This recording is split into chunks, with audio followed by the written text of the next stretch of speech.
Hello out there on YouTube or wherever you're watching this from. It is your host Miles, and this is 30 Days of JavaScript. This is just a challenge from GitHub. I've been learning JavaScript now for about a few months, and this is just me doing challenges, just trying to get the material underfoot. You can actually catch me on a Twitch in the early hours of the morning or late nights, whatever. Depends on where you are. Uh, Learning the material and just trying to do it.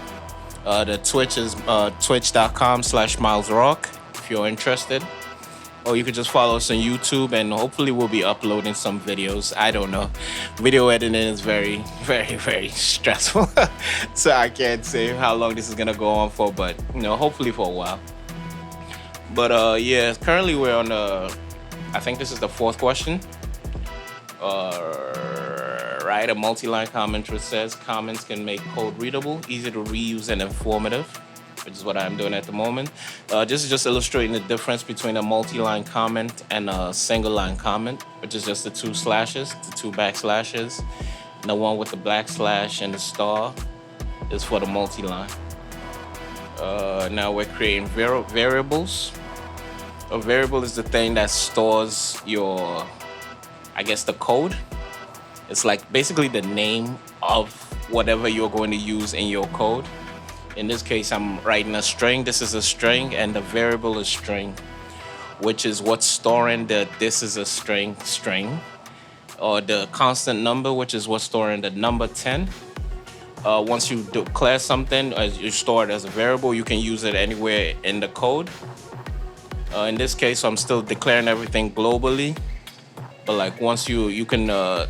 In JavaScript, I have learned so far that things are scoped. So you can use different values, the same values for things depending on where you declare them. I think where we start scoping things, like, I don't even remember what they functions are. But like I said, this is just the intro. No need to worry about all that right now. We're creating variables of different types. The first being a string, number, a boolean, which is true or false in JavaScript. No return, undefined. Basically, undefined is undefined. It means nothing is being returned.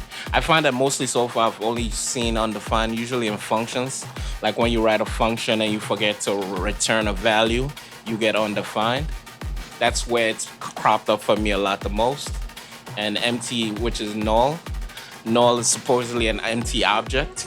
That's how JavaScript just sees it or displays it. Don't quote me on any of this. I'm just learning myself. Make sure do your own due diligence and check on Google. ChatGPT was a very, very great resource for me. Like I love AI, man. But AI was very, very helpful. It's been very helpful in my journey. Now we're creating data types.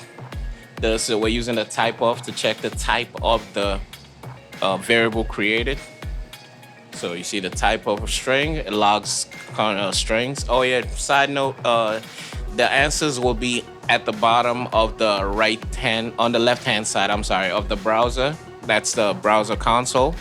That's where JavaScript displays the values that you log, or whatever you just log. You hit console.log and it shows up in the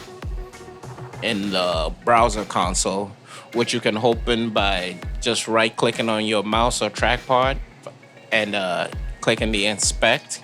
I think you should also get to it by hitting F12. I'm not sure. But I'm pretty sure you can just right-click and hit inspect, and then you click the console tab.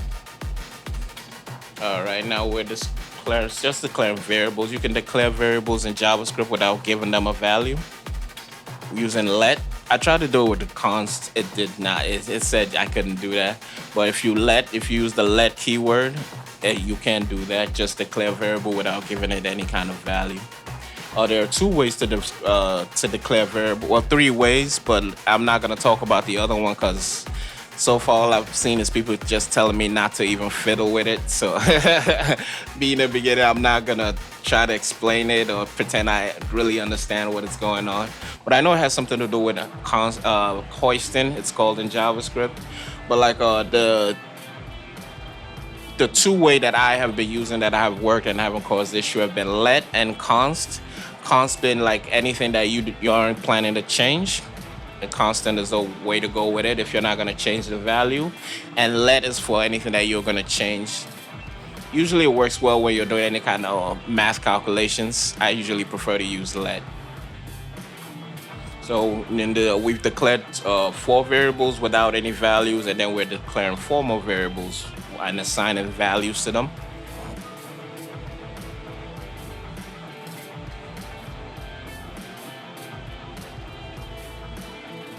All right, we're almost done with the intro. It's a very easy intro. It was fun, nothing too fancy. Like I said, this is my second run through, so this was like a cakewalk. The first time, actually, no, the first time was pretty easy. I started off on a free code camp, so I'd already covered all of this material, and it was pretty plain and easy too. I stumbled here and there, I think. All right, we're declaring variables to store. Yeah, it's just basically, it's easy. It's basic stuff, nothing too fancy. But day 2 is gonna be a whole lot of fun. I think day 2 was data types. I forget, but yeah, it was pretty interesting. The fun stuff starts. It's a very good repo. I've been like I said, I started on free code camp, and I was kind of confused and I struggled, and I like it. Free code camp is awesome because they let you do it and they hold your hands and whatnot, but this helped reinforce the information. Like everything I learned of free code camp came in very handy with this one, but this just made it realer, I guess. Like it removed the hand holding. I guess that's the big thing that it did. There was no hand holding here, so I got lucky and I met somebody who was way more experienced than me, and he showed me how to use it properly, which is like since it's a self tutorial, it's easy to just put strange values and think you have the right answer and move on to the next question because there's nobody checking behind you. So like it's advised to use a tool like ChatGPT. ChatGPT is one I use a lot. ChatGPT and DeepSeek, or just whatever AI you prefer, to just cross-check your work. Like you just, after you're done with the exercise, you take it over to GPT and you ask it to play the role of a senior developer or an experienced coder, and just to look over the work for you to check your work. And it's been how I've been, with the help of also the more experienced coder that I have that I've found, and AI. It's been a breeze so far, but it's definitely way more fun when you have somebody you can ask. Like if there's an issue, if an issue crops up, and if you have somebody who knows a bit more than you and can take a look at it and tell you where you are going wrong. But if you don't have that, then GPT is the way to go.